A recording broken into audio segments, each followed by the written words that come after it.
This place where we gather tonight is in the traditional and treaty territory of the Mississauga and Chippewa nations. We offer our gratitude to the First Peoples for their care and teachings about our earth and our relations. May we honor those teachings. Our patient speaker is Phil Abbott, a PhD candidate and instructor in Indigenous Studies at Trent University. He teaches courses on colonial history, the history of early settlement in Treaty 20 territory, and the first-year introductory Indigenous Studies courses. Phil's research interests include settler colonialism, historical consciousness, Indigenous and non-Indigenous relations, and history education. His PhD research explores the impacts of early European settlements in Mississauga territory, focusing on Treaty 20. Phil's topic tonight is the impact of the destruction of old-growth forests by early settlers in what is now Northumberland County on the ecological balance and the relationship of the First People with their territory. We really look forward to hearing what he has to say, and I know you join me in welcoming Phil Abbott. Perfect, great. Can everyone hear me okay? We're good? Amazing. Okay, excellent. Thank you very much for the introduction. And this is a great event. I didn't expect so many people to come out. So it's pretty amazing that you have these events, and it's good to hear that I was talking to some of the organizers and hear that these are kind of ongoing and that you have these discussions going on in Cobourg. So I'm coming down from Peterborough and at Trent University, so we have these often, and I didn't expect this kind of community in Cobourg. So well done. I appreciate that. Yeah. Who knew? Yeah, well, you're doing great. So good job. And so as it was mentioned, my research focuses on Treaty 20 territory, which is just north of here, north of Rice Lake, essentially, and around Peterborough. So I've applied some of what I've learned in Treaty 20 territory to talk to you tonight about deforestation in Northumberland. But I'll also say that these counties and districts are kind of arbitrary, so there's some overlap. I'll talk a bit about Treaty 20 and come into this area as well. And also, just sort of mention that there's that, and also that I'm going to focus on some of the impacts of the deforestation and really kind of highlight those ideas. This map I found in a historical atlas. I was at Trent the other day and I was trying to find some more information about this area. And there's a historical atlas of Northumberland and Durham counties. And I want to highlight this before we go to the next slide, that this is a very Western perspective of the space. And you can see all these straight lines on, actually there's a Margaret Atwood in 1972 wrote a kind of an essay called Straight Lines on Curved Spaces. I don't know if anyone's come across that. And you really can see that here. When Europeans arrived, they were kind of dividing the land into 100-acre lots, 200-acre lots or bigger. You see these straight lines, and they only get curved when they come up against water or some sort of mountain or something like that. So I think we need to think of that in that context as we go forward. I'll also just say that so as mentioned, I teach at Trent. I've been teaching the first year introductory course in Indigenous Studies for about, how long has it been? Over 10 years now. And I've really seen sort of a shift in some of the understanding around treaties and some of that background, but I think there's a long way to go, and we got to kind of work through some of those ideas. So, I have the clicker. I was going to say, yeah, okay. Great, I have control. Okay, here we go. Okay, great. I was waiting to see when I needed to tell you, but I forgot it was here. Thank you. So this is what I want to go through today. I want to ground some of these ideas in a few background concepts around, just around treaties especially, also around the ideas around settler colonization, and just our understandings of history. I want to talk about a few of those things. And then I'm going to talk about the treaties of this area, so more specifically about the Gunshot Treaty and the Williams Treaty, which, when I discuss those, I think we'll see that those are some pretty problematic treaties, as most treaties are, and also that there's really differing understandings from what the Anishinaabe understood was being agreed to what the British, I think at the time the British understood the difference, and then over time that changed. So I want to get into a bit of detail around that, and then really show how within that context of settler colonization and the treaties, the early settlers just destroyed the old growth forest that were here. And I'm going to talk about that, but I want to take that broader as well and say it's not just the trees themselves, but that those trees were in a relationship with many other animals and plants, and kind of look at what the impact of that overall deforestation was. And then and make a distinction between early settlement and the early settlers took down a lot of the trees, but not for the purposes of logging. So I'm going to get into that, and then go into the logging industry specifically and really explore those impacts. So that's where we're coming from. Just to give you a bit of a background of where I'm coming from, excuse me, and why I'm standing here before you. So I grew up in northern BC, a small town called Fort St. James. I don't know if anyone's heard of it. I see some heads nodding. That's impressive. And so that's not in treaty territory, as most of BC is not. And then when I was 8, we moved to Cochrane, Ontario. I was just talking to David, who tree planted in Cochrane, Ontario, but I don't know if anyone else knows much of. Yeah, I see a hand up. Great. Okay. Oh, did you grow up there? Amazing. Okay, so I would go. We were neighbors. I would go there for volleyball tournaments. So yeah, I know Kapuskasing well. It's kind of built in a circle, isn't it? Yeah, it's a unique town that way. So okay, great. That's good. I'm glad to know there's some other Northern Ontarians here. And when I was growing up in Cochrane, I was not taught that I was growing up in Treaty 9 territory, which I'm assuming most of us weren't. We weren't taught about the treaties where we were. And as I did finally learn about that, it was actually when I went to undergrad at Trent, and I did an assignment, which I now assign to students, called the Homelands Paper, where we asked them to explore deeper into the history of where they grew up. So it's essentially beyond that sort of dominant narrative, dig into what was the treaty in that area, who are the indigenous people, those stories that we don't really hear. And it was that time that I started to learn that I had grown up in Treaty 9 territory, and really started to question why I didn't know that. So that led to my PhD research, which is sort of, I'm living in Peterborough area now, and so it's kind of questioning why, since I live in Peterborough, I want to explore those narratives. And as I've done that research, I've really found that there's still a lot of things that are really not known about that history. So that's sort of where I've come from. And I also just want to recognize that there's many people that have helped me learn these things, especially Doug Williams. So I don't know if anyone's heard of Doug Williams. He was an elder and knowledge holder from Curve Lake First Nation. And when my daughter and I moved back to Peterborough in 2010, so quite a while ago, I was able to we were able to go out to Doug's and help build a sugar shack out there and start to harvest maple sap and maple syrup. But then I would also spend a lot of time just sort of driving around Doug's territory. So Doug's territory is Treaty 20 territory and beyond as well, because again, these treaties are sort of arbitrary spaces.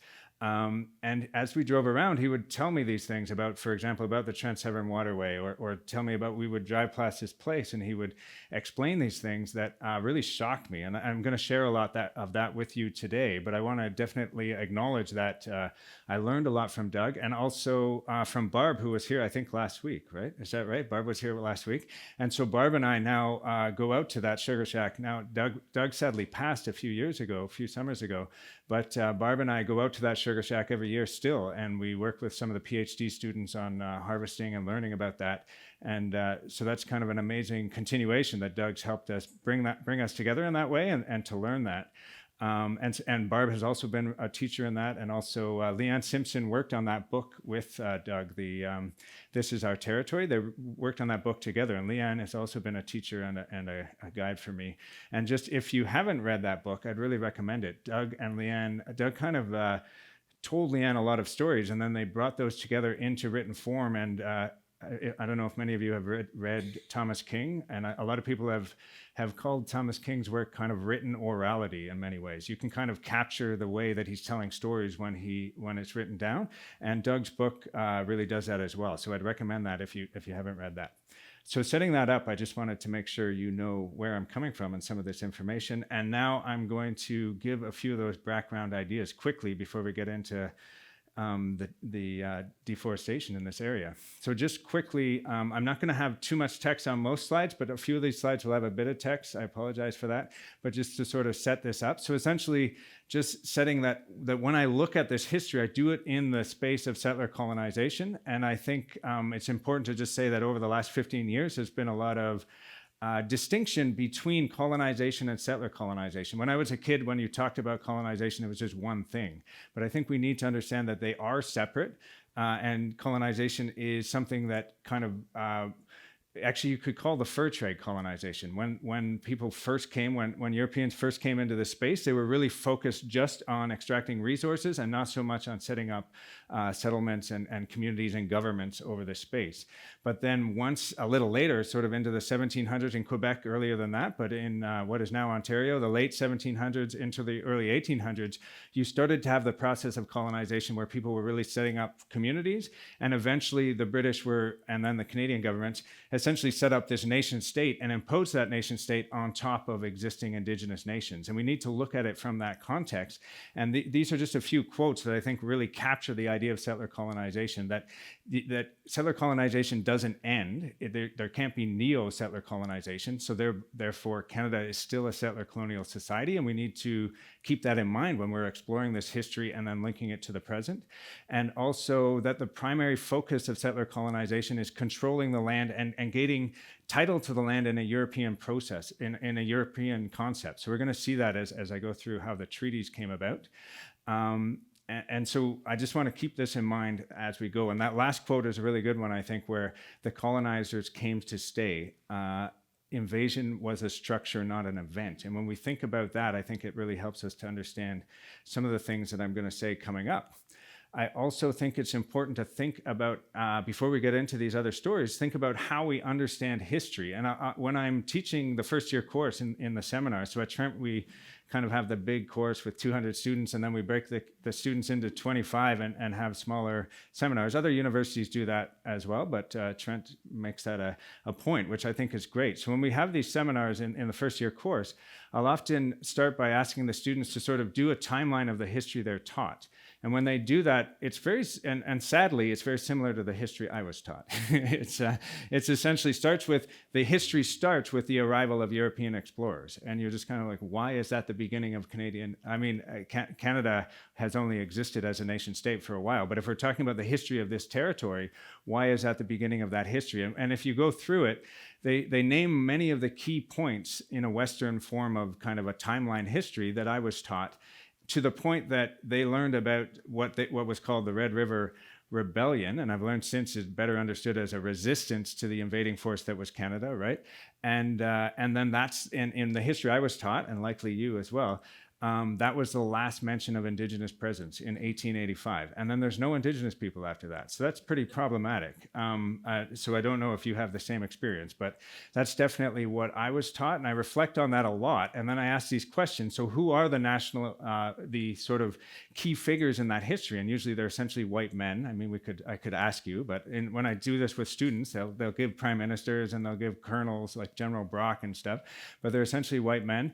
And what role do Indigenous nations have in this history? Almost none. Occasionally they come up, but they're almost none. And then what impact does this have on how we understand the present? And I think that's really important.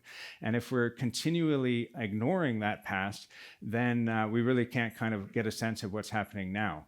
I've been guided by Doug and other people to think of the ideas around, we hear a lot about truth and reconciliation, and I've come to think that we should think of it as truth then reconciliation, so THEN. And because you can't even really conceive what reconciliation might be if you don't understand what happened. And I think there's still a lot of learning that has to happen about that, has to happen to sort of understand that past. And then the last thing I put here is emotion and history. And that might sound weird in a Western context, because the history I was taught was often sort of sterile. It's something that happened in the past. These are just stories. We're not connected to these stories. Don't worry about it. It's just kind of interesting stories. But as I've been doing this research over the last decade, I've realized when I've learned some of the things that happened when settlers first arrived here, it really hit me. It really impacted me and made me angry and upset and sad. And I think we need to think when we explore history that if we're not connected to those stories, then we're missing something. If you're learning about the history of your own territory, then you need to feel something when you learn some of those things. So that's kind of another thing that I would say about that. And then when we're thinking of historical narratives, just I do some research on my colleague Jackson Pind, who actually you might enjoy getting Jackson to do a talk here. Jackson does some really good research on Indigenous histories and also on day schools. He's kind of, there's been new research coming out that exploring that it wasn't just residential schools, but the impact of day schools as well. And he does a lot of that. But we're looking into historic plaques and how, just as sort of an example of this historical narrative, what I would call sort of the dominant narrative. And I often encourage my students to go around and look at plaques where they live. Just walk down, look at a plaque. And I would say 99% of these historic plaques don't mention Indigenous people at all. They don't mention treaties, and almost every town in Ontario has a plaque like this one in Cobourg, which is essentially the town founding plaque.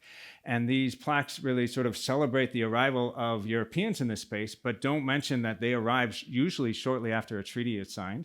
Don't mention what the treaty was, what happened with that treaty, and really don't mention any presence of Indigenous people. It's really just that Europeans arrived and here they are. So keep that. That's something that I think about a lot, and we will be writing some articles about that. We also use this as a teaching tool where we ask students to go and find a plaque and then think about a different story that could be told about that place. And we get some really good feedback from first-year students, second-year students, third-year students, different levels at university, where they do provide some really good insights into maybe some other stories that could be told in those spaces. Okay, so I've set up, what did I set up now? I set up settler colonialism and distorted narratives of history, and now we're going to get into, and so yeah, sorry, I would call this a distorted narrative of history, and I would say that the dominant narrative of history in Canada renders Indigenous presence invisible. It renders settler colonization invisible, which we just talked about. And then it also renders Indigenous resistance invisible. Because we're not even really taught that Indigenous people were in this space, we don't learn that they had resisted these issues the whole way through. So I think that's something to keep in mind as we go along. Now, I just gave a lecture on treaties in the first year course last week, and I think it's key before we get into any treaties is to just emphasize that there really was a differing understanding of treaties between Europeans and Indigenous nations. So I'm sure most of you know that treaties weren't something that were brought, it's often taught this way, that Europeans brought the idea of treaty making here, but Indigenous nations had treaties long before, which were represented by wampum and were usually orally negotiated and were sort of continuation. Many Indigenous nations, when you look at a map that represents where people lived prior to the arrival of Europeans, you'll often see Indigenous nations' territories are overlapping. And in those overlapping spaces, there usually would have been a treaty that would have sort of set up how they're going to live together in that space in a good way. So Indigenous nations had that history. And when they went into the treaty-making process with Europeans, they went in with that understanding of the treaties. And then the Europeans obviously had a very different view. So I think it's helpful to just set up some of those differing views before we talk about the Gunshot Treaty and the Williams Treaty. So first of all, just emphasizing that any treaty between two groups of people should endow rights and responsibilities to both people. I think that's obvious, right? If you're going to make an agreement between two different people or groups of people, both of them have to come away with gaining something from it. They gain some rights, they gain some things from that, but they also have responsibilities to do that. And because you would think any sort of agreement like that would be a relationship. So emphasizing that. And then from Indigenous perspectives, the treaties would have created a living, enduring relationship, and that's really central to that. And also that it's not self-sustaining. So once the treaty had been negotiated, inevitably you need to meet again every couple of years and reestablish the terms of that treaty. So you hear when people talk about wampum that every couple of years ago they would gather again and bring the wampum out and talk about what that wampum represented. And that's something that was very common. So when Indigenous nations went into these treaties, that's something they were doing. And also, obviously, they were very focused on the oral negotiations. Whereas from a European perspective, I would say that more often than not, the British and then the Canadian governments viewed treaties as the end of a relationship. They often were looking at getting signatures on a piece of paper, and then early on that wasn't the case, but that did shift. In the late 1700s, early 1800s, there's evidence that they were kind of going into this with a good understanding, but then even those treaties that were signed then, within 20 years or something, they kind of changed their view of it. And they were very much focused on the written document. So they saw it as, we're kind of ending this relationship, and whatever is in that written document is what is the agreement. The problem is that almost all treaties in Canada, except for modern treaties, which started in 1973, but any treaties before that, almost all of them, the written document is usually a page and a half, maybe a little longer, and it doesn't say everything that was negotiated. Usually they say what land is kind of encompassed in the treaty. It says who was present, and it usually says if there's any compensation, but it doesn't encapsulate the entire oral negotiations. And that's really, you see that over and over again. Another key thing about European views on treaties is that they view this as within the kind of a European concept of the land. So I'm going to talk about, I was going to play this video, and so I thank you, the sound guys had it all ready to play, but I decided not to play, not to sort of interrupt the talk. But if you have a chance, I'd encourage you to watch this video, and it's really well done. Nation Talk is a great website that, and kind of Indigenous-led media website that does a lot of great short videos and articles kind of around different topics. But in this one called The Promise to Share, it really emphasizes that Indigenous nations weren't agreeing to give, I mean, just think about it. If you're going to sit down with the British, you're not going to agree to give up title to your land. That's just not going to happen. These people were agreeing to share the land. And yet the way the treaties have been consistently understood by the British after kind of the 1830s and 40s, and then the Canadian governments, is that in those written documents, it was surrendering title to the land. And that's crazy to think that anyone would have agreed to that. And this video does a really good job doing that, whereas the British, and also another thing that is emphasized in this video, is that Indigenous nations' views on land ownership were very different. It wasn't, there was kind of different worldviews coming together, and there wasn't this concept that you could even really own the land. And I think that's important to say. So when the British got these signatures on the treaties, they often thought that they were getting total access to the land. I'm just going to go back because I forgot to mention this. This treaty that you see here is actually Treaty 20. And just to emphasize the differences in worldviews and the difference in understanding. So Treaty 20, is, like many other treaties, was only a page and a half, and it kind of outlined the things I said. It outlined where it was signed, the land involved, and who was there, essentially, and if there was compensation. But you can see on the left there is the representatives of the British signing the treaty, and on the right, the Mississauga representatives wouldn't have been reading the treaty or able to speak English. Most of it would have been translated at that time. So you can actually see they put their clan symbols instead of writing their names. So I feel that picture really kind of encapsulate that difference. And if we're going to go and just look at these treaties based on the written documents, we're really missing something, especially since several treaties, such as the Gunshot Treaty from here, don't even have written documents. And I'm going to get to that in a minute.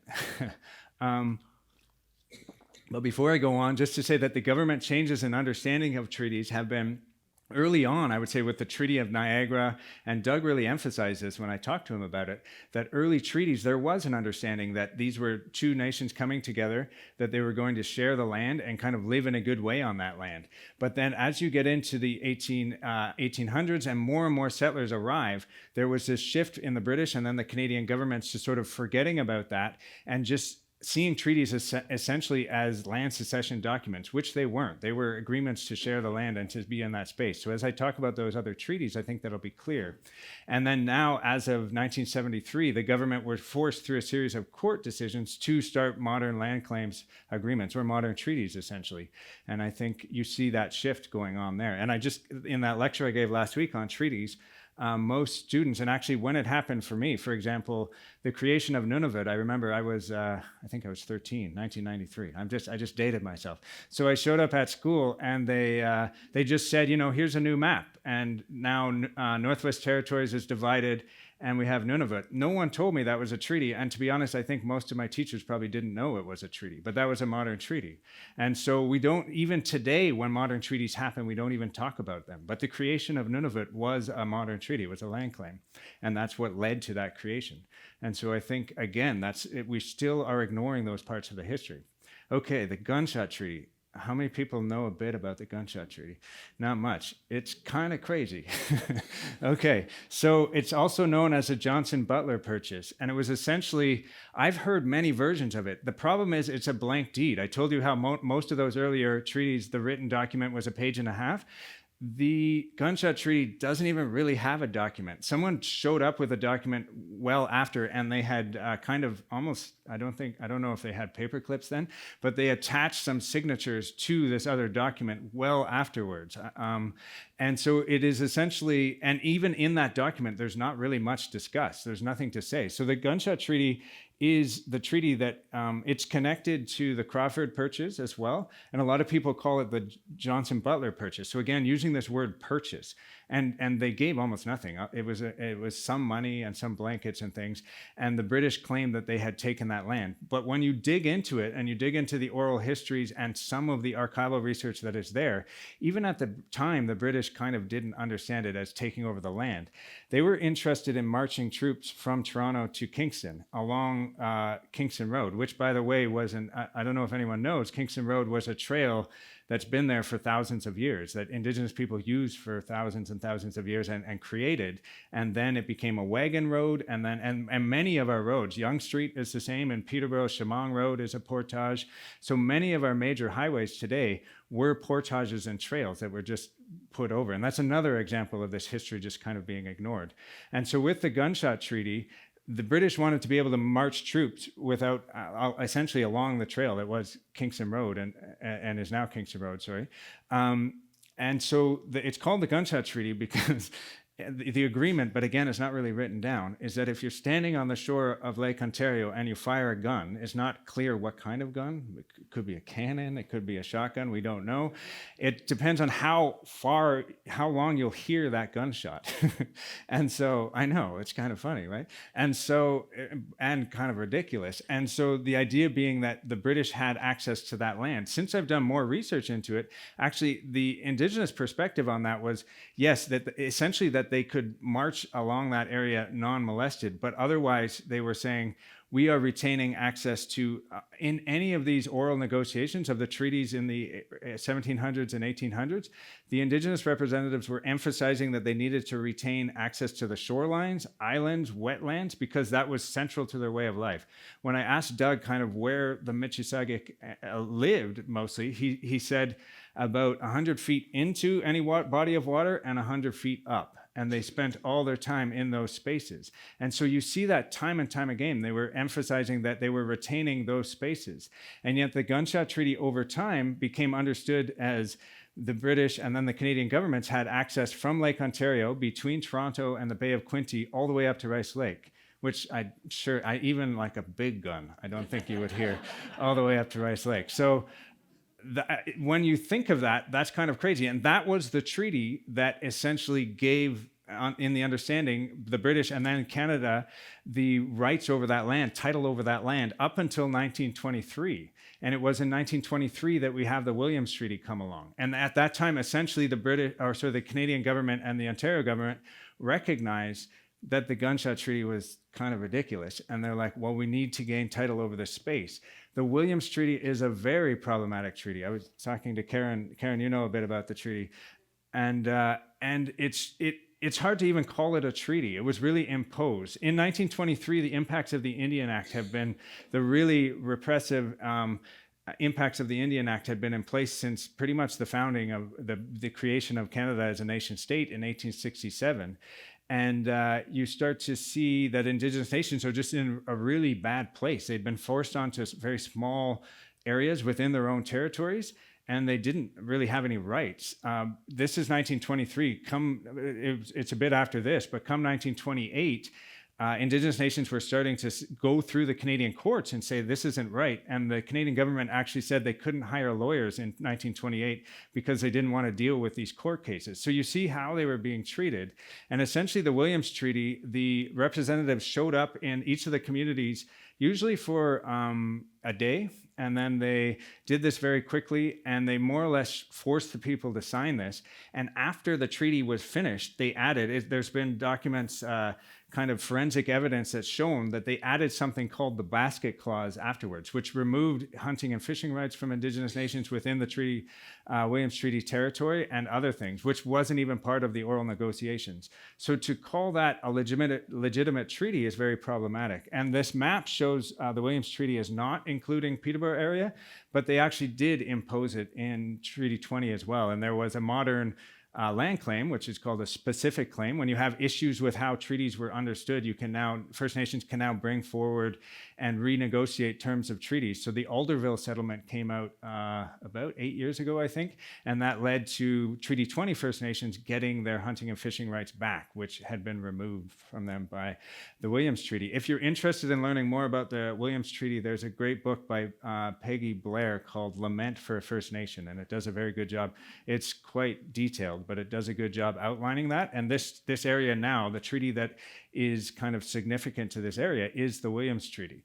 So with that understanding of those treaties, I think we'll take that in, and the understandings I mentioned earlier of settler colonization and what was going on. Let's move in finally, to talk about the point of this talk, which is old growth forests. So, sorry, that took me a little longer to get there. Sometimes I can be long-winded on these things and go off on tangents, but we're here, we made it. So old growth forests, this area was totally different than it is now. The trees used to run, so you can see this graphic, actually Mike Henry, who's I'm quoting there, this graphic is from a book he did on current old growth forests in Ontario. We have a bit of a debate going. I met Mike at both of our daughters had the same school bus stop, and so that's how we met there. And then we've been talking over the years, and he writes a lot around old growth, but he believes if there's kind of some really old trees in the area, but really in Ontario, there's not many trees more than 200,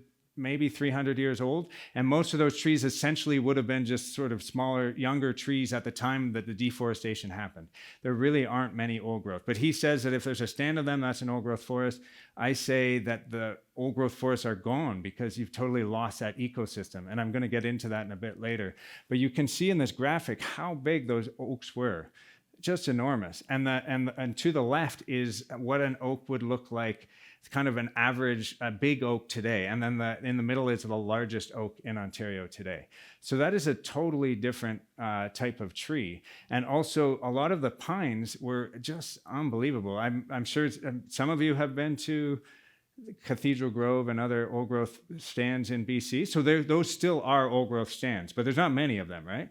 And those Douglas firs, and the reason that they're still standing is that Europeans arrived there in the late 1800s. So they didn't have enough time, essentially, to cut down all the trees before there was a consciousness that maybe they should stop. Whereas in this area, all the old growth forest was gone through the 1800s, really probably by the end of the 1890s, it was more or less gone. And so those stands of Douglas firs and red cedars are probably bigger than the white pines here, but not by that much. These white pines were just enormous. They were huge, huge trees. And you often hear early settlers, they would write about how it was sometimes 90 feet or 100 feet to the first branch, which is nuts to think about that. The biggest trees today are around 100 feet. And so to think about that, and then they would keep going after that and be over 200 feet high. And I just have a picture there of a buttonwood tree near Chatham, which you can just see that's a painting, an early painting, but just how enormous that tree, the buttonwood or sycamore tree, was. And those massive trees are gone. And that's sort of, I just want to set the stage, what they look like. And also Doug often talked through the oral histories about how in this area, so in southern Ontario and up by Peterborough as well, it was a canopy forest. You could portage through these trees because the branches were so high up that it was a totally different space. The new growth today, is you can't just kind of walk through those cedars and different things, but it was a completely different space. And I think we need to kind of get our minds there before we talk about what was lost, because all of that has gone. Those have been cut down within about 80 to 100 years. And it's important to think about how settlers perceived the land. And they were coming from Europe with an idea that they were going to create farms. So these are actually from that same book, the what's it called? Illustrated Historical Atlas of the Counties of Northumberland and Durham that I found in the Trent Library. There's not many copies of this, but I was standing in the library taking pictures of these, and no one told me to stop. And so it seemed like it was okay for me to do it. But I thought these were really interesting because both of these, maybe you know where these are. I don't know. It says, I don't know if you can see on there, but it does say what farms these are, and I'm sure that those lands are still around today, and these buildings might be still around today. I don't know Coburg that well, I'm sorry. But this is what they were looking for. They were looking for a very sort of European space. And so they were arriving here with the idea that they needed to cut down these trees. I've read a lot of the writings of Catherine Parr Traill and Susanna Moody, who I'm sure you've heard of and possibly read. And when they refer to the forest, you often see them using adjectives like evil, gloomy, dark. And that was kind of consistent within the Europeans that arrived here. They viewed the forest as these scary places that needed to be civilized, essentially. And so that's an example of that. And I just want to read a quote. I have a few quotes here that I'm going to read. I didn't want to put it up on the screen because it's too much space. But I think this quote really captures the idea of how Europeans viewed the space. It's from Anna Jameson, who wrote a book called Winter Studies and Summer Rambles in Canada in 1838. And Anna Jameson says, "A Canadian settler hates a tree, regards it," yeah, that's how it starts. A Canadian settler hates a tree, and the hate is even in italics. Regards it as his natural enemy, as something to be destroyed, eradicated, annihilated by all and any means.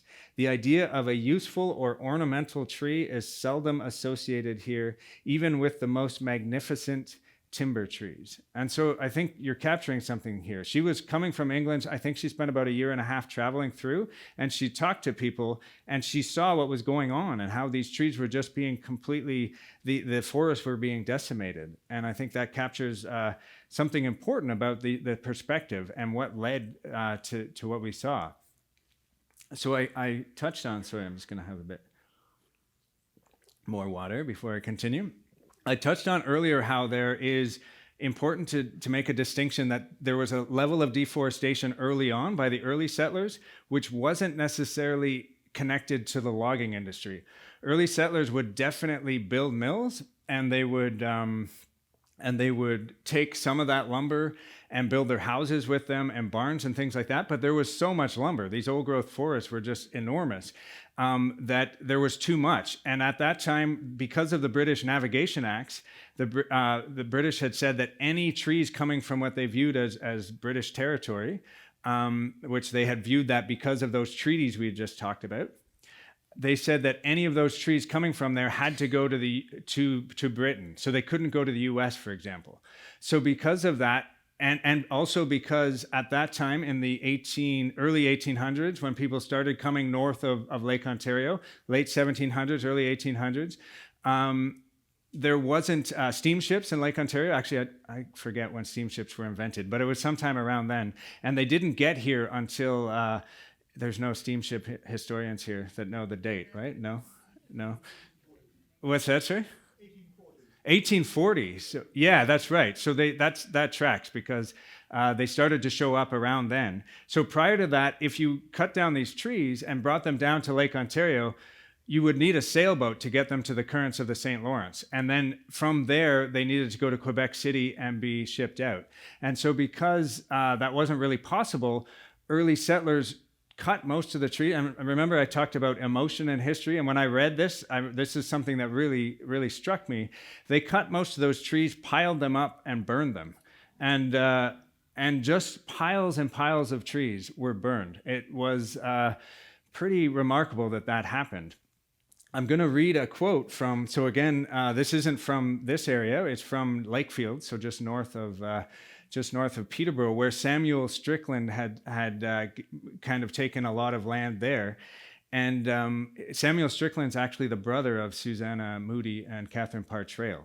And he wrote about getting a group of other people together and cutting down all the trees on his lot and piling them up. And I just want you to think about the language that he uses when he writes about this. So he talks about a hive, which he's referring to a group of people working together. So my hive worked well, for we had 5 acres logged and set to fire in the same evening. On a dark night, 100 or 200 of these heaps, all on fire at once, have a very fine effect and shed a broad glare of light for a considerable distance. In the month of July, in the new settlements, the whole country at night appears lit by these fires. So most of those old growth trees, actually, especially in the close to Lake Ontario and the early settlements up until around kind of 1840, and I'll explain why there was a shift then, most of them were cut and burned. If there was enormous white pines, for example, the crown would come along and claim them. They would put usually an arrow on them and claim them as crowns, and they would take them as masts for British ships, especially. But otherwise, and take them out on sailboats. But otherwise, most of this old growth forest in this area, to my understanding, was cut and burned. And before I get on to potash there, I forgot to mention settler land allotment. So I was mentioning earlier how the Mississauga in this area and Peterborough area and other Indigenous nations, after the treaties were signed, within a short order, often they were being forced into these very small areas called reserves at the time, or First Nation communities now, within their own territories. And Doug always talked about how the Mississauga had a relationship with the whole territory. So it wasn't just Treaty 20. They would come down to Lake Ontario for salmon at certain times of year, and then wild rice was a different time of year. So they would move around their territory, and they were forced onto these small spaces. And while this was happening, the British, sometimes they sold land, but often they gave land away to European settlers that arrived. And usually that land was 100 acres. And if there was a family with a son over 18 years, they would get another 100 acres. And then the rules were that within usually 8 years or 10 years, they had to build a house of a certain size and clear a certain amount of that land, which often meant cutting it and burning it. And then they were given title to that land. And they were usually given 2 years' supply of food and tools to do this with. So they would usually arrive from Europe with next to nothing, and the government gave them these things while Indigenous people were being forced off their own territories, despite the fact that in those treaties, as I mentioned, they had negotiated to sort of retain access to those spaces. So I think it's important to remember that, and it's also important to think that the British were essentially legislating deforestation by saying that we're going to give you this land and you get the title if you clear a certain amount of it. And that often meant burning, as I mentioned. If settlers had hardwood on their lots, which many did, there'd be huge stands of maples, actually. And that's another thing. In the treaties, the Mississauga always said that they needed to retain their maple bushes because that was very important, and their birch areas where they would harvest birch bark and stuff like that. But that was ignored after the treaties were signed. So a lot of settlers landed up with these huge areas that might have had maple and other hardwood, oaks, as we were talking about. And they would take these trees, the hardwoods would be separated, they'd burn the hardwoods and get ash, they take the ashes and then filter those and make potash. So potash can be used to make glass, it can be used to make soap. Catherine Parr Traill talked about using it as kind of a baking soda, and she thought it was good in pickled pork, which I found interesting. And then it can also be used to make gunpowder. And when the first settlers arrived here, usually they had no means of income. They were given food for a few years, and they needed to clear these big open areas, or these big forested areas, sorry. So they usually weren't able to plant and make agriculture right away. So more often than not, the one means of income was potash, and potash would sell for quite a lot of money. And again, because of the Navigation Acts, they had to go to Britain. So I haven't been able to trace it, but I believe that some of the hardwood old growth trees from Northumberland County and from Peterborough area, Treaty 20 territory, were turned into potash, sent to Britain, and possibly used as gunpowder in colonial exploits in other parts of the world, which is crazy to think about that. And that's something that I find kind of very shocking. This is just, I did a bit of research on some of the potash that was taken out of this area. So, sorry, this isn't a great slide. But the far end there, the Smith's Gazetteer, if anyone is interested, you can find copies of this online. A great site is called Early Canadiana. You can actually find, you know it. Karen, I can see you nodding your head. So on that site, you can find all sorts of things that have been digitized from the 1800s. So if you were interested in it, the Canadian Gazetteer is better than, I mean, I can go through all the actual records. This guy kind of gives some flowery language around some of the things. So it's a bit more interesting to read. But you can see, so Bond Head is where, more or less where Darlington, or sorry, Newcastle is now. And then you can see Darlington. You can see there's potash and also barrels of ash, so not filtered. When they would do the potash, they would usually go beside streams and that, and it would be, I'm assuming it would be very polluting because they're essentially filtering this ash and creating a new product, which was potash. And there was also another product called pearl ash. But you can see from some of these communities on Lake Ontario close to here, what was coming out. This is specifically 1844, and this is all from that book, Smith's Gazetteers. And then in a lot of these communities, there were asheries. So in Trentport, which is now Trenton, there were 3 asheries. I assume that a lot of ash was sent from further up because at that time there wasn't a lot of lumber coming out of there.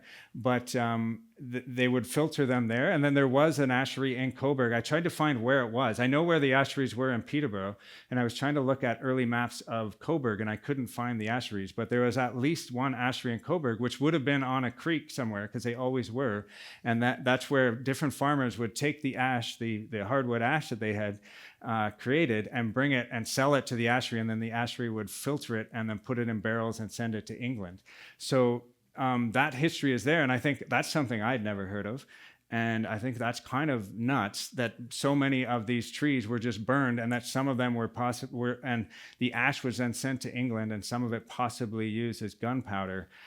Is something that I've reflected on a lot, and it's kind of, again, a little depressing. I'm sorry, this talk is probably very depressing. I've been told I should find a silver lining, but I have a hard time finding a silver lining when this is I really do focus on the 1800s, and you don't see a lot of positive things coming out of this time when you're talking about the impacts of settlement and the deforestation. Okay, so let's get in. Now that we've kind of set up the period of the settler land clearing, now we could talk about logging.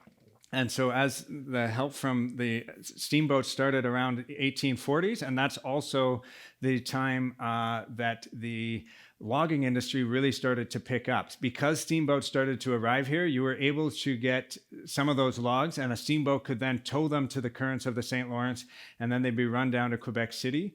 Often, the ships would be made in Quebec City, and they would be full of timber from these areas and other areas, and they'd be go to Britain, and on the way back, they'd often be full of often poor Irish settlers in these boats that were built for timber. They were essentially very specifically built for, and I forgot to mention earlier, most of my ancestry that I know of is Irish, and I think about this. I was born here in Canada, but I think a lot about that history, and when you think about the British really kind of explored how to colonize a place, starting with Ireland, and they used a lot of that information when they came to other places.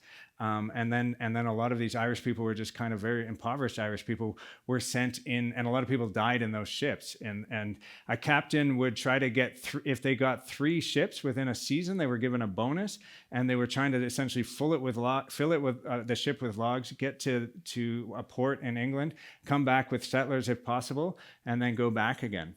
I put the number 1806 there because to remind me to talk about Napoleon. I don't know if you expected Napoleon to come into this, but the British were quite content not to exploit the forests in this area until 1806, because in 1806, Napoleon had moved up. The British were using old-growth forests in what is now northern Germany and some parts of Scandinavia, but mostly northern Germany. That was one part of Europe where the old-growth forests remain. And when we're talking about old-growth forests, we need to remember that most of the world was covered, especially the temperate parts of the world, were covered in old-growth forests, and most of them are gone now because of human activity. So England had been deforested, what is now England, about 2,000 years ago.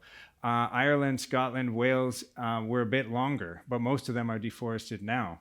And so at that time, the British were exploiting the remaining old-growth forests in Europe.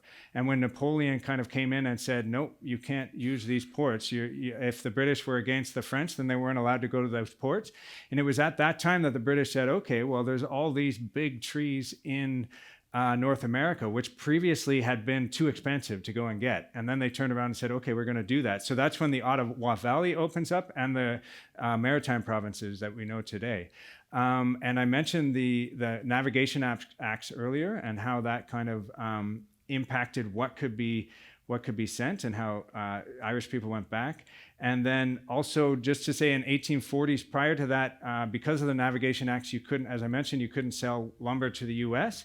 And then that was possible around 1840. So in that period, around 1840, that's where in this area and also north to the Peterborough area and Treaty 20, and then north of that, where the lumber industry really started to pick up. This is a picture of the Mississauga Lake, which is north of Peterborough, near Buckhorn, a bit north of Buckhorn. And you can see how many logs are coming down. And I've read newspaper reports of Peterborough and just in the 1850s and 60s, and they talk about just nonstop. There was constantly log drivers going through the Otonabee River right through Peterborough. And because they could start selling lumber to the American markets, they started to build building mills along the rivers, and I'll talk about that in a minute. Before I do that, I want to talk about the Cobourg-Peterborough Railway. Are people aware of this railway? Yes, okay. And so that only existed, I'm sure it comes up, because apparently I was reading more about it today, and apparently it was mostly paid for by the people of Cobourg. You probably know this. And then it only lasted 4 or 5 years before it kind of collapsed due to ice. So people are aware of that. You can see, but when it was up and running, it was constantly taking potash and lumber from the Peterborough area across Rice Lake. And then once it was destroyed, once the bridge was no more, there was a new rail line made from Millbrook to Port Hope. But prior to that, it was a crazy idea. It was I think it was over 4 kilometers, this bridge. And so it worked for a while, but then it didn't. And one of the photo on the bottom to the right is where you can, I don't know if anyone's seen the remnants of that rail bed. I see some of you have. And again, I just brought up a historic plaque, which really talks about that rail line. It kind of celebrates that it was made and that it was sad that it was destroyed, but it doesn't give any nuance about the fact that was kind of very destructive to build this bridge, and then that it was transporting all this lumber. And there's no discussion of that in there. And I think, again, that's sort of something we need to think about. This is at Trent. One of the biggest mills in what is now Ontario was at Trent. And I don't know if anyone knows Trent, but this is near where Blackburn Hall is, and you can actually see the drumlin in the distance. And the mill was built over the river, and all the sawdust went into the river. And so it was extremely destructive. I'm going to talk more about sawdust later, but there were mills all along these rivers moving down. Once much of the south of the Shield had been logged, the British wanted to get more lumber. And so this is significant for this area because they started to exploit the lumber sort of on the southern Shield. And we think of the Shield as this barren landscape, but that is it is. There were some natural barrens on the Shield, but there were also enormous old trees, and there were areas with some level of soil. But because they were logged so extensively, that's really gone. And this is a map that shows in the 1850s, the British started to build roads, which they weren't hiding it. They were very on the nose. They said they were colonization roads. And they were essentially all from towns on the south of the Shield, and they moved up. And if you connect this to the 1850s, this is the time of what's often referred to as the potato famine in Ireland. I would say that's a misnomer. I think in Ireland, they call it the Great Hunger because it wasn't just about potatoes, it was about geopolitics. I'm not going to go down that tangent, but a lot of Irish fleeing that famine came and settled on these roads. And then they learned that the Shield, although the British already knew that the shield wasn't great for agriculture. So they usually lasted 10 years. They cut down a bunch of trees. And what these roads did was open up all that space for the logging companies. And you started to have more and more logging companies up in those spaces, cutting down the trees. I think the Trent-Severn Waterway is very similar. While it was a marvel of engineering, it's true. I live close to the lift lock, which is pretty amazing. But on the historic plaques and the other discussions, that's all that's talked about. It was also really, really destructive.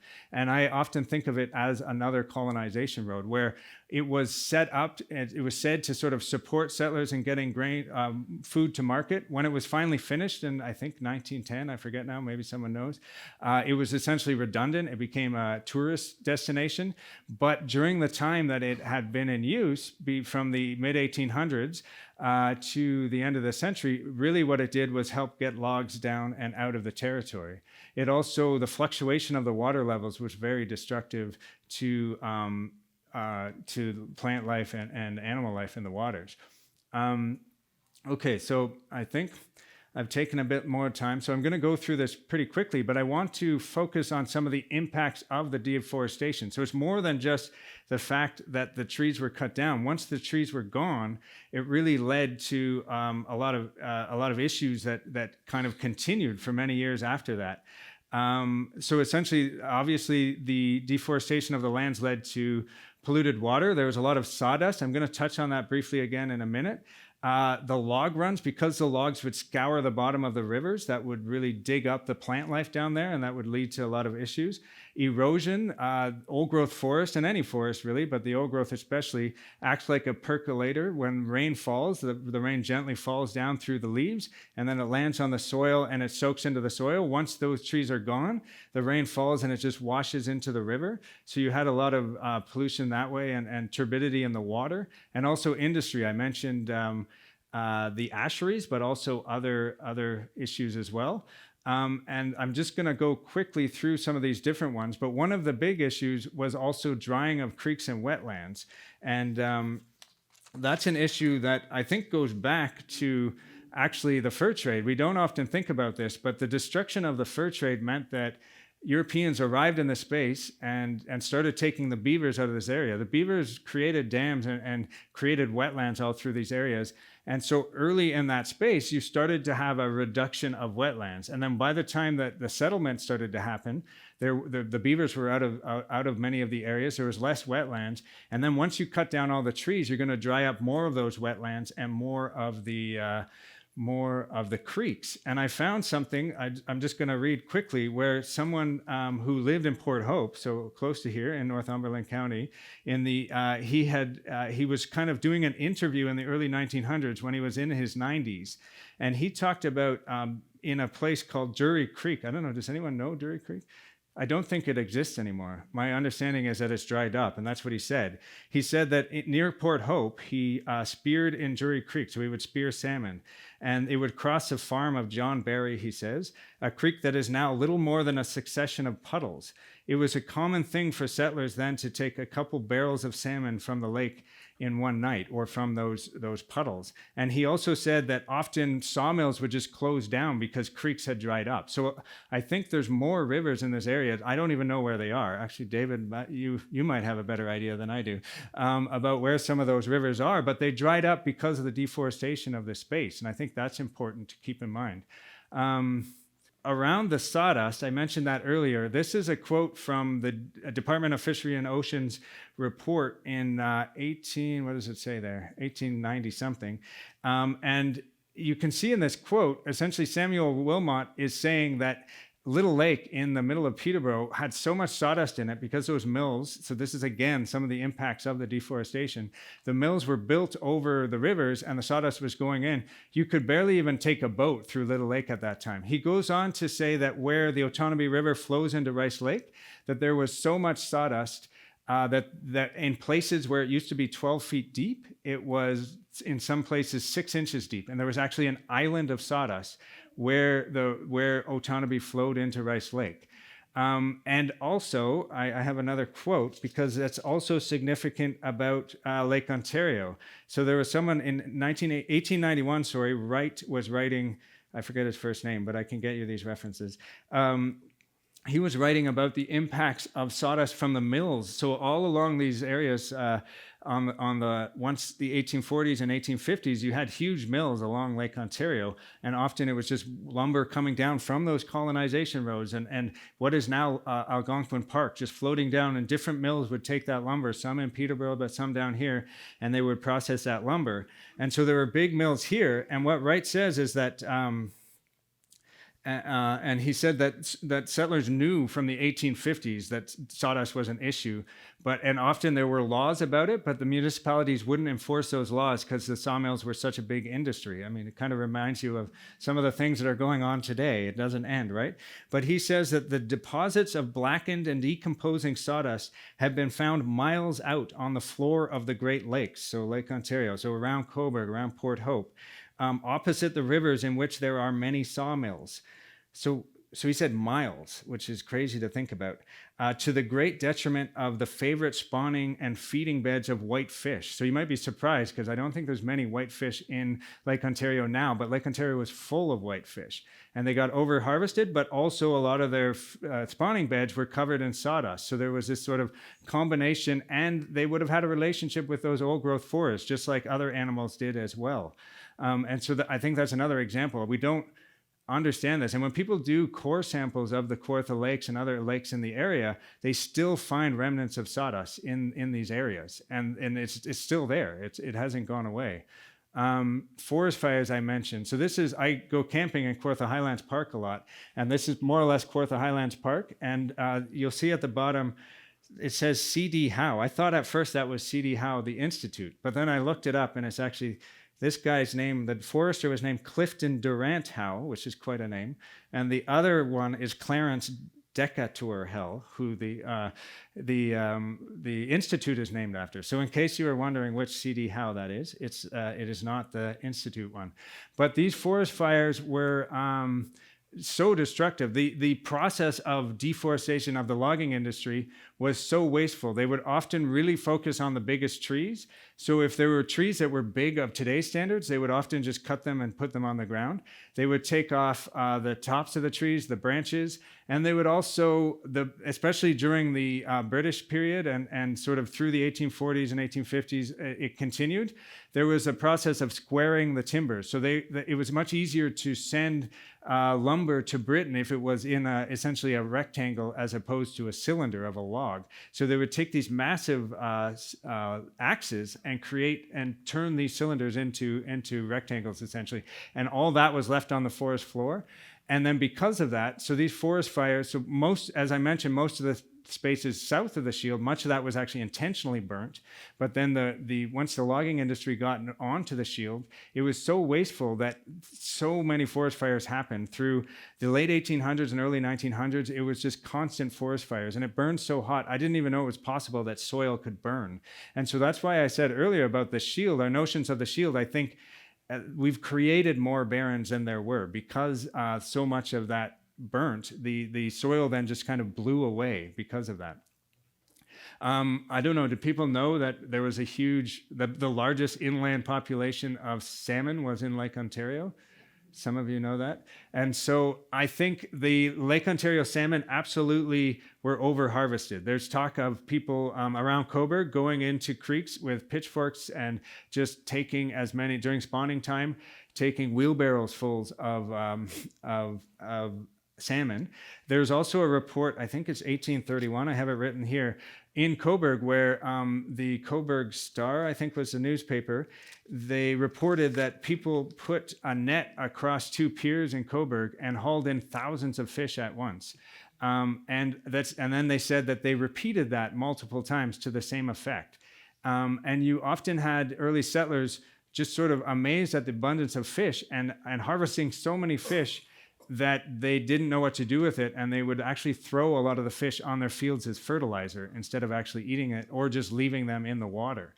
So over-harvesting was definitely an issue, but it's also, the salmon had a relationship with the forest, and so did many other animals. And the forest created very clear waters. They created appropriate spawning beds for the salmon, and they created shade on the waters because when they're spawning, they needed cool waters. And then, so a lot of people think that the salmon died just because of overharvesting and just because the creation of dams that blocked their access. But they started to decline much before that because of the deforestation as well. And I think we need to make that connection. It wasn't just the overharvesting, it was also the deforestation. The picture to the right is in what is now Bowmanville. It was Wilmot's, the same guy that made that quote about sawdust, made the first fish hatchery in Ontario. And he was actually in the 1860s, 70s, 80s, he knew that the salmon were in decline, the Lake Ontario salmon were in decline, and he was trying to bring the salmon back. But he'd made some interesting kind of advancements in the ideas around fish hatcheries, but he also probably helped lead to their decline because of crossing different gene pools and things like that. But that's a picture from Wilmot Creek in the 1860s, a drawing, obviously not a picture. This is a map showing all the different rivers that had salmon. And another thing that we don't realize, when early settlers often went to certain places because of the salmon. So the Credit River was apparently the most rich in salmon of all the places. And what was one of the first settlements around Toronto, right? Around the Credit River. And you start to see the settlement corresponding with the salmon. And there's a lot of reports of early settlers harvesting so many salmon and selling them to the US that they were able to buy multiple farms in a couple years. So there was just like this abundance of using those salmon and using that space. The salmon in Peterborough, it's important, and Doug talked to me a lot about this. He said that when I asked him what the most important food for the Mississauga Anishinaabe, he immediately said salmon. He said they were the salmon people. The salmon are extinct. They went extinct as of 1890 to 1900. It's still a bit unclear exactly when, but the Lake Ontario salmon is completely gone. The salmon that are in there now are introduced from BC, I believe. But Doug said that the salmon were the most important, and they would come down to these areas to harvest salmon at certain times of year. But also the salmon went as past Peterborough, past Trent University, as far as Stony Lake. So there was salmon in all of these waters. And that's, again, something that I was kind of surprised by. I knew there was salmon in the water in Lake Ontario today. And these salmon were related to the Atlantic salmon, but they were different. They were distinct. They were an inland. They didn't go to the ocean. Another example, I think, is the passenger pigeon. And they were the most numerous bird, and they were absolutely over-harvested. And you often hear that I don't know if people know about the history of the passenger pigeon. You can see they're kind of related to, they're close to the mourning dove. They looked a bit like the mourning dove. They're similar like that. They were so numerous that a lot of people said that if a flock of passenger pigeon were kind of coming past your town, for days the skies would be darkened. There were that many. There were millions and millions of them. They had a relationship with the old-growth forests, so they did get over-harvested, to the point that I was talking to my daughter about this, because in Quebec, everyone knows tourtière. You've heard of tourtière? So tourte is what they call the passenger pigeon, the tourte voyageur, like the flying passenger pigeon, and they made tourtière out of passenger pigeons until there were no more passenger pigeons. The passenger pigeon went extinct around the early 1900s. The last one was named Martha, was somewhere in Pennsylvania, and is now in a museum. It's stuffed in a museum in Washington, D.C. But there were so many of these, and they were kind of, settlers were encouraged to hunt them and to eat them, but often they were just shot for fun and just left to die. But also, I think the reason that they went from such a big number to a loss is also because of the deforestation. And I think that's also often lost. When people talk about this, they just focus on the over-harvesting, which is also true. And then wild rice is another important thing to think about. When Doug said that salmon was the most important food, he also said wild rice. He said salmon, and then he paused, and then he said wild rice, or monomen. And those two things went together. And because of the changes in water levels from the Trent Severn Waterway and dams and other things, the wild rice was almost gone from this area, but it was in abundance. I've read, have people heard of a fellow named Charles Fothergill? He used to live in Port Hope. He's got things named after him all over the place. He went just before Treaty 20 was signed. He was in what is now downtown Peterborough in about 1817, and he talked about that. And on the trip up there, he talked about going over Rice Lake, and he said that Rice Lake was so full of rice that if you took a canoe in, you actually had to come back the same way. You almost couldn't return. He essentially said that the entire lake was rice. And I've talked to Jackson, who I mentioned earlier. He grew up in Lakefield, and Peterborough. And he suspects that Lakefield the name might come from that Cachawanuka, the lake up there, might have been why. We don't know. But it could have been a correlation that there was so much wild rice in that area. By the late 1800s, early 1900s, there was almost no more wild rice in the area. It really had kind of gone because of the impacts of the deforestation again. So I think we need to make these correlations between these different things. Okay, I'm finally at the end. I'm sorry I took longer than I planned, but I think we need to return to, I put these as the last slide to go back to this idea that we are kind of taught a certain narrative of history, and if we just kind of focus on this dominant narrative of history, we're really missing a lot of what happened. And if you just, that's what you're going to get. If you almost have to seek out the other narratives. What I've just shared with you has taken me 10 years of research to figure out. And it wasn't easy. It was a lot of time in the archives and digging through and talking to Doug and trying to connect some of those different ideas. And so if we're just going to focus on these historic plaques or other parts of the history, and while this is true, someone did come to this area and did set up a town, and that's okay, we do need to kind of dig into some of those other areas and recognize obviously the presence of Indigenous peoples, the treaties, and really think about what those treaties were about and then what happened afterwards. And it's within that context that I think that we can kind of think about what's going on now and maybe whatever reconciliation might be. I apologize for taking a few minutes longer. But. Okay, so questions. Anyone? Richard, where are you? I know you had a question. Oh. No, you good? Okay, now you're all quiet. As soon as you're allowed to ask questions, everybody shuts up. Okay, go ahead. I have read in the past, don't ask me why, because I don't remember, but that the Northumberland forest was replanted on land where the topsoil had all blown away because it was so shallow. Mm-hmm. And it was replanted by the Ontario government in 1926-27, I think. Mm-hmm. But it was planted with red pine, which is not native, and it was planted very close together. So not only was it not native and a brittle tree anyway. So that's accurate. Is that something that you know about? I don't know. I definitely, because of the drying up of the lands, I talked about, the forest fires north of here would have just a lot of soil blew away, but because this area was full of wetlands, and the kind of beavers are kind of architects that create a landscape by what they do. And the fur trade, and that's another thing that I mentioned that because it's something that's often forgotten, that by taking the beavers out of all these spaces, it impacted, and then the deforestation happened. So you had the beavers within this kind of relationship and then deforestation. So absolutely, when these places were cut, a lot of the soil did just blow away because it dried up. There were red pines in this area. It could have been because there were white and red pine for sure. The white were enormous, and there were, red also grew very big, almost as tall, like over 200 feet, but not as wide at the base from what I read. But what you're talking about is monocrop, right? So they would have been in different spaces, right? So the new forests we have are so different. I think there was a question over there, but the new forests are very different. I was going to say, they were also planted very close together. Exactly. So they grow tall and skinny. Which is what we see today, which is a very different landscape, right, than those old-growth forests, for sure. Yeah. We talked about that last Friday. I don't know how many people were at the Friday Ganaraska Forest Center. And the focus was, the Ministry of Natural Resources planted there. The focus was on lumber crops.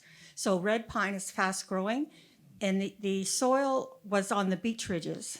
And even by, I can't remember, the late 1700s, the silt in the Ganaraska forest, from the Ganaraska River, they had to dredge the Port Hope Harbor from that reason. But they have a lot of the information available on that. And they did choose red pine because it grew fast and it was a harvestable crop. And then they did the maintenance on taking it out. And it was planted all through up until the 1950s, 60s. For sure. And you see a lot of forests today that look like they're quite old forests are in straight lines, right? They were planted, but also the dredging. I wonder if that was a combination of sawdust and the erosion as well, right? So it could be, yeah. Question.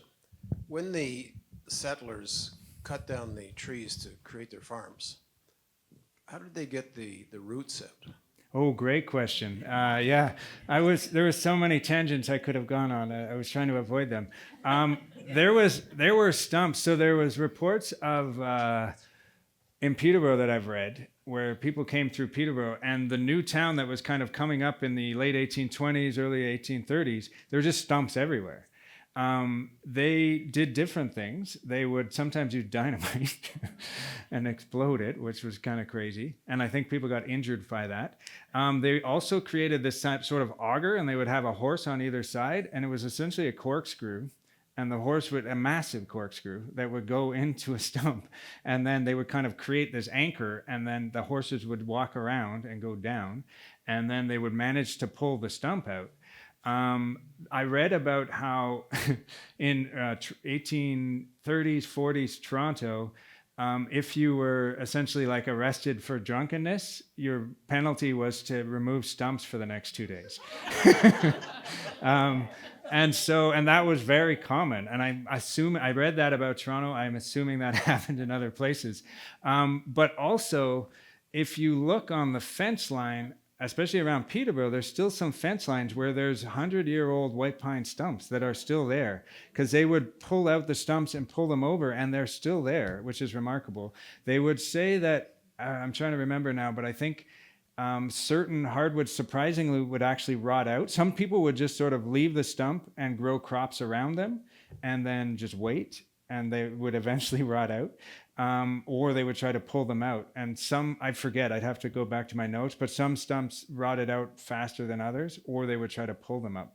But I've actually, Doug used to go, he had a friend who was a farmer, and he would harvest some of these pieces of very old white pine stumps. And just on this note of stumps, now I'm on a tangent. Doug also told me that when he was a kid in the 1940s or whatever, 40s or 50s, and going through his territory, we were talking about the erosion and the impacts of that erosion. He said that he came across old white pine stumps that had been left. And because there had been so much erosion, and this isn't where the forest fires happened, this is just kind of what you were talking about, how there was a lot of erosion because of the lack of wetlands and that, I forget, I tend to embellish things. So I was gonna say like there was 6 feet of roots visible. It probably wasn't 6 feet, but he said something like 3 or 4 feet of exposed roots because of all that washing away. And that stump had just sat there from probably several decades after it had been cut. Okay, I did a tangent, but I think I answered your question. Yeah. Hi, thanks. I really enjoyed your talk.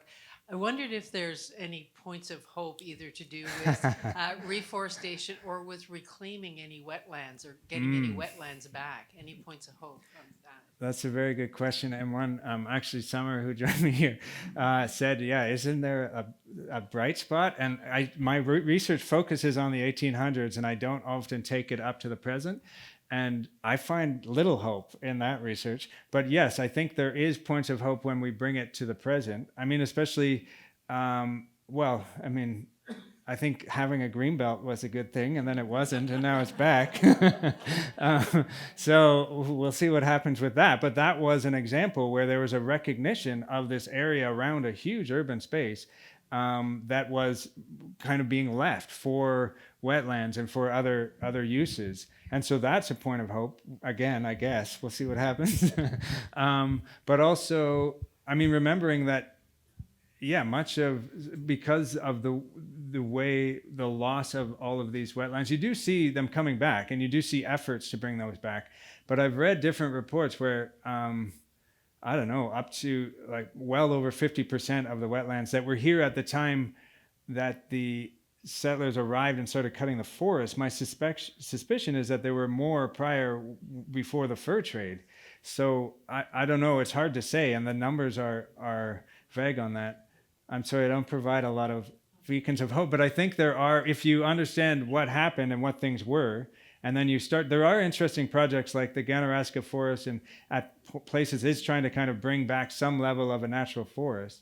But to get pessimistic again, I once asked Doug, like, could those old growth forests ever come back? And he was like, those were the trees that grew after the glaciers receded. And they had created this massive old growth. And he's like, no, I don't see how they can come back. That was, again, this whole ecosystem that is gone.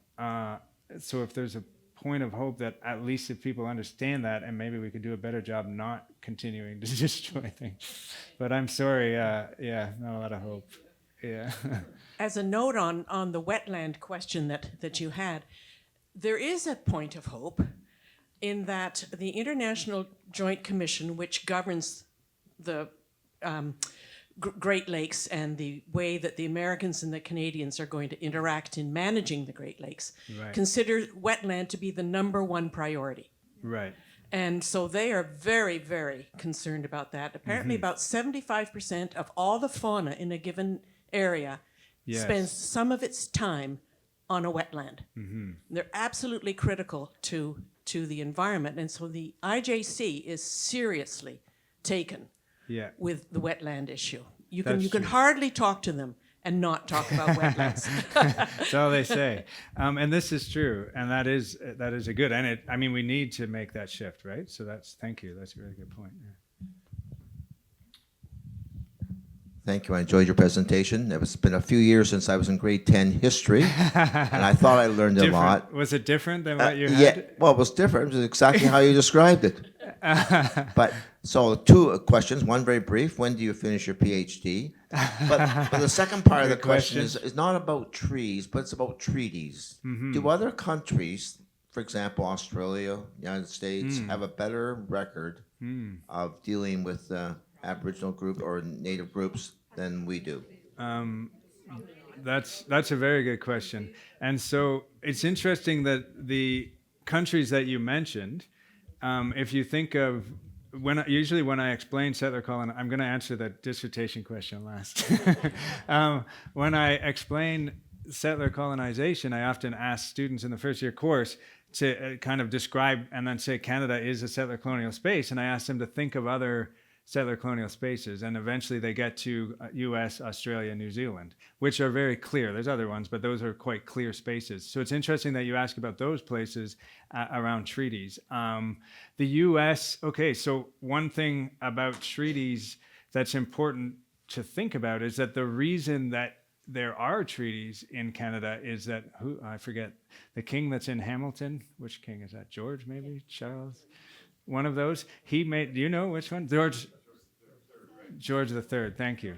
So he made the Royal Proclamation, which was shortly before the American War of Independence. And why that's significant is in the Royal Proclamation, he essentially said anything past sort of the Appalachian Mountains, roughly, it's not that clear, that there was the 13 colonies, and he said that those settlers couldn't go west, that the Crown had to negotiate with indigenous nations, and only the Crown. Settlers couldn't just show up. And so he said that. And when people talk about the American War of Independence, they always focus on the Boston Tea Party and things like that. But one of the key reasons was the Royal Proclamation. The 13 colonies were pissed off that the king was telling them that they couldn't just go west because they wanted to go west. And once they got independence or whatever, the settlers got independence in the U.S., they then did that, right? And in doing that, they didn't make treaties. So that's where U.S., when you look at a map of the U.S., it's not treaties, it's often called cession, like secession agreements.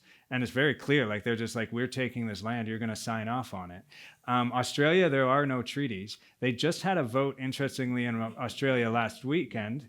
Was it last weekend or the weekend before? To see if, was it the weekend before? And unfortunately, it didn't pass, but it was recognizing the fact that there are no treaties and the relationship between the Australian state and Indigenous nations is very problematic. It was an attempt it was called The Voice, and the idea was that Indigenous nations would have more say in policies that affected their territories. But it was a referendum, and kind of unsurprisingly, unfortunately, it didn't pass. The one exception is New Zealand, where because in New Zealand, while the Maori there's many different groups or nations within the Maori, there's kind of my understanding is a common language or common enough. And when New Zealand, first the Dutch were there, and then when the British arrived, the Maori really fought back, and it led to a treaty called the Treaty of Waitangi, which is all of New Zealand. As opposed to the treaties in even just southern Ontario, there's 40 treaties, right? But in New Zealand, it's one treaty. And one of the distinctions of that treaty is that the Maori were in a bit of a stronger place at that time, and they negotiated. The treaty was actually written in Maori and in English. There's issues with the translation, of course, but that is seen as a bit of a stronger treaty, and for many reasons. But that's the only real other example. Canada is kind of unique in having treaties, and it was by about essentially by the time that settlers started arriving in BC, it was thought that we didn't need treaties anymore. So that's why most of BC is unceded territory. But you are seeing modern treaties happen in BC. And that's the reason. Most of Quebec has no treaties. There's some modern treaties. The Maritimes, there's no treaties, but pretty much all of Ontario and the prairie provinces in Alberta have treaties, and bits in the north. But no, that's a very good question. My dissertation, hopefully soon. There's a lot. I need to, maybe next year. I'll get it done. Right, David? Next year. Yeah. Any other questions? Okay. Oh, okay, great. The soil around here, comes from you. The glaciers bulldozed the largest drumlin field in the world is bulldozed to this area. And it sat here for 10,000 years and managed to build up that much soil on it, which then we cut all the trees and it's all washed away. So if you want to farm, come back in another 10,000 years and there'll be some soil. This is true. And it all came from Cochrane. All from Cochrane, that's right. The clay belt in Cochrane, yeah, that's right. Yeah, I just want to add to the discussion of the soil. All the sort of up to, certainly northern part of Port Hope, Cobourg, Hamilton Township and everything, we're all sitting on the lake bed of Lake Iroquois, which had the higher lake level than Lake Ontario. And there were rivers coming into that. The Ganaraska flow post-glacial still came down that valley, and the other ones would have too. So we're sitting in the sort of the river delta silts on what is now our soil from that post-glacial lake. And the old growth forest would have grown deltas in come that. in there. Yeah. And so when the trees went off, you were dealing not with just sand, beaches, and gravel. You're dealing with very fine clay silt. Yeah. And so that stuff started moving. And on my property, I've got crescent-shaped dunes as the land was being blown away. Right. And that all happened in, the Ganaraska story about the Ganaraska forest is an excellent resource about what was going on in the 19th century. Yeah. And the different levels of the different sands and the different silts and the gravels and the river bottoms and everything. So there has been some study done, but not a lot recently. That's as right. to what those soils were. But I believe when the forests were cut, you're right, there was amazing soil, but a lot of that did blow away. Some of it remained, and it's some of the best farmland in the world, some of these areas. But When I was doing my master's work as a geologist, I was working further north, sort of south of Parry Sound. And you talk about the big old stumps. You could see winter-cut white pine stumps, sort of waist-high and higher, sitting on bare rock where everything had gone. exactly. The rock was there, the trees and the roots were there, Exactly. but everything had blown away. So that's the shield in many, there were natural barrens on the shield, but much of it was enough soil to have huge old trees. It was always very thin. My ancestors who had farmed in Muskoka as part of that settlement used to say that Muskoka grew the best potatoes in the world. It's just they're flat on one side where they're resting on the rock. That's right. They hit the rock. Yeah, that's right. Yeah. Okay, well, first of all, thank you so much, Phil. This was just a fantastic evening, so educational. I think we all now understand when we say we are all treaty people that we really didn't know what we were talking about. So That's right. When we do our land acknowledgements, we're going to put more thought into that. I tried tonight. And Jackson often, who I work with, often tries to add some type of action into the land acknowledgement to make it, which, yeah, I think you did mention that. So that can be a way to help, like to, yeah. But the fascinating, just the psychology of the settlers thinking that how there's not even really a dialogue, and it was always that way, but it's taken us so long to come back around and recognize that. So thank you for the education you provided tonight. I'm going to ask Dorothy Gale to give us a little bit of a preview of next week, because she is the expert on the speakers who are coming to talk about climate change and fire, which is very important. And just want to tell you how much we enjoyed having you speak tonight, and thank you so much for making the trip all the way down. Absolutely. Thanks very much, everyone. That was great. And just a bit about next week. We have on Thursday evening, we have Juha Matisena, who's a Finnish person, and he works with the Canadian Forestry Service, and he looks at the carbon cycles of the whole Canadian forest, because what they're looking at is they report back to the International Panel on Climate Change, and sometimes our forests are a source of carbon, but are a sink, and we claim that's really great. We're helping with climate change. But in recent years, with climate change and all the fires, they've become a source of carbon. And so he's going to look at the different patterns over time.